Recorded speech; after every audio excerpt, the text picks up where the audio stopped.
Welcome to Nivas news. మా channel మీకు నచ్చినట్లయితే లైక్ చేయండి, షేర్ చేయండి, కమెంట్ చేయండి. మర్చిపోకుండా బెల్ సింబల్ని క్లిక్ చేయండి. సబ్స్క్రైబ్ చేయటం మర్చిపోకండి. అంగరంగ వైభవంగా మాజీ మంత్రి తనేడు పసుపులేటి పవన్ కుమార్ 40వ జన్మదిన వేడుకలు.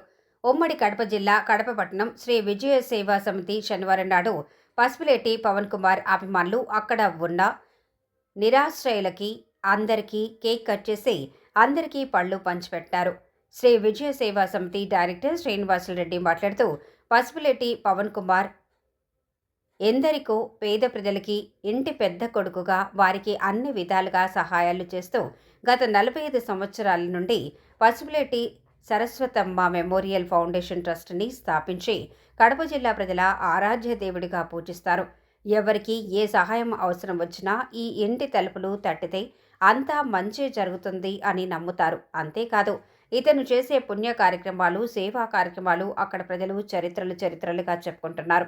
ఇలా ఎంతో మందికి చేసిన కార్యక్రమాల గురించి చెప్పుకుంటున్నారు. చెప్పుకోవటం కూడా చరిత్ర. మిమ్మల్ని ఎవరితో పోల్చలేం, ఒక్క పోలికతో సరిపెట్టలేను. చెదపురుగులతో నిండిన ఈ స్వార్థపు సమాజంలో నిస్వార్థంగా ఉన్న నువ్వు నిలువెత్తు నిదర్శనం. మాకు తోడబుట్టిన వాళ్లనే కనీసం పలకరించని ఈ మనుషుల మధ్యలో ఆప్యాయతతో ప్రేమగా మెదిలే మీరంటే ఇష్టం ఉండని వారు ఉంటారా అని నేను అనుకోవటం లేదు.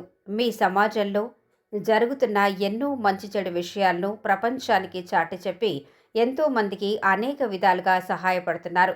పసుపులేటి పవన్ కుమార్ ఆయురారోగ్యాలతో నిండు నూరేళ్లు సంతోషంగా ఉండాలని, ఇలాంటి పుట్టినరోజులు మరెన్నో జరుపుకోవాలని ఆ భగవంతుని మనస్ఫూర్తిగా కోరుకుంటున్నాము. మాజీ మంత్రి స్వర్గీయ పసుపులేటి బ్రహ్మయ్య గారి లాగానే పవన్ కుమార్ కూడా ప్రజలకి సేవ చేయాలని మేము ఆ దేవదేవుణ్ణి కోరుకుంటున్నాము. ఈ కార్యక్రమంలో అడ్మినిస్ట్రేటివ్ ఆఫీసర్ పసుపులేటి శ్రీనివాసులు, సంకల్ప వేదిక జిల్లా మహిళా సాధికార విభాగం ప్రెసిడెంట్ వీరనాల గృహలక్ష్మి, రాయల్ పివి ప్రసాద్, జీటీ కుమార్, పసుపులేటి శ్రీనివాసులు, పసుపులేటి వినోద్, మొక్కర ఓబయ్య, రియాజ్ శ్రీనివాసులు తదితరులు పాల్గొన్నారు. అందరికీ శుభ శనివారం.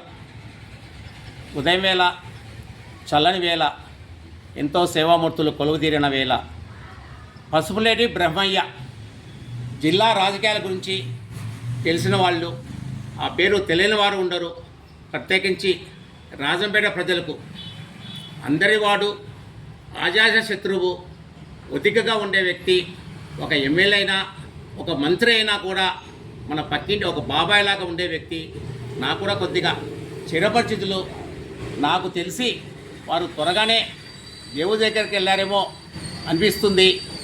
మాకందరికీ స్ఫూర్తి.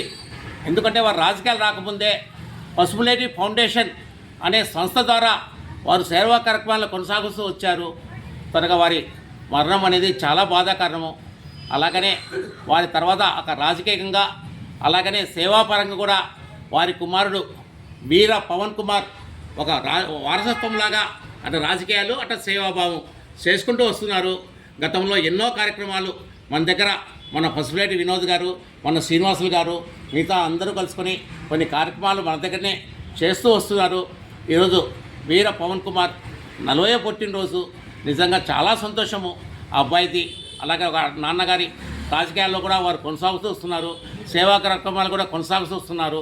ఈ సందర్భంగా మరొకసారి బ్రహ్మయ్య గారికి, వారికి ఆత్మకు శాంతి కలగాలని తలుచుకుంటూ, వారి కుమారు పవన్ కుమార్, వీర పవన్ కుమార్ చల్లగా ఉండాలా, మంచిగా ఉండాలా, ఆరోగ్యంగా ఉండాలా, మంచి భవిష్యత్తు ఉండాలా అని చెప్పి మనమంతా చప్పట్ల ద్వారా ఆకాంక్షలు తెలుపుకుంటున్నాం.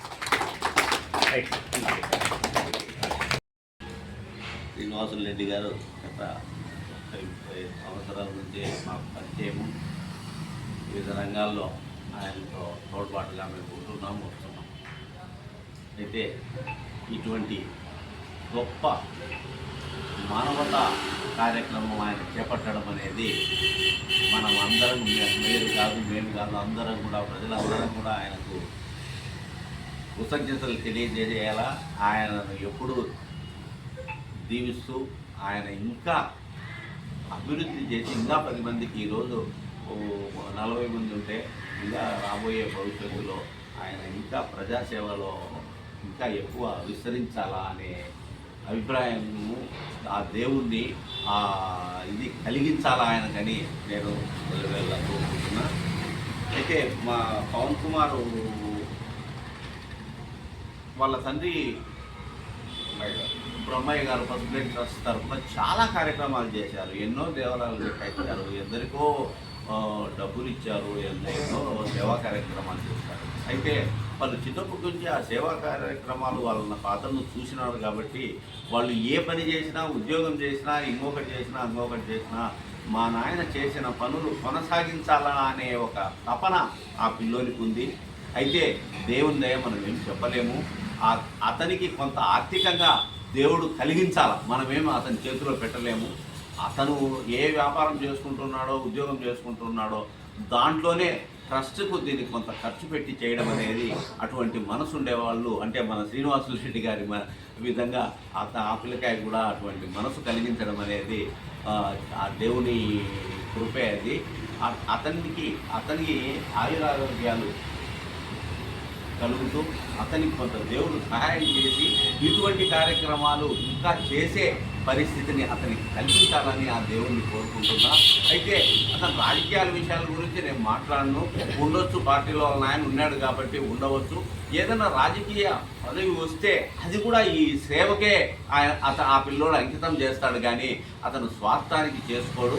అట్లా రాజకీయ పదవి ద్వారా కానీ లేదా వాళ్ళ ట్రస్ట్ ద్వారా కానీ ఎప్పుడూ సేవాభావము, సేవా మనసు ఉండేవాడు కాబట్టి అటువంటి వాళ్లను మనం దీవించి అటువంటి వాళ్లను ఇంకా మన భవిష్యత్తులో ఆ పిల్లోడు 40 ఏళ్ళు అంటే ఇంకా 70-80 ఏళ్ళు వచ్చినంత వరకు అతను సేవ చేసే అవకాశం ఉంది కాబట్టి భవిష్యత్తులో ఇంకా చాలామందికి మంచి ఇది జరిగే దానికి మా ఉడతా భక్తిగా మేము తోడ్పడుతూ ఈరోజు అతని జన్మదిన కారణంగా కేక్ కట్ చేసి అతని శుభాకాంక్షలు మేము కాకుండా మీతో కలిపి తెలియజేసుకోవాలని నేను కోరుకుంటున్నాను.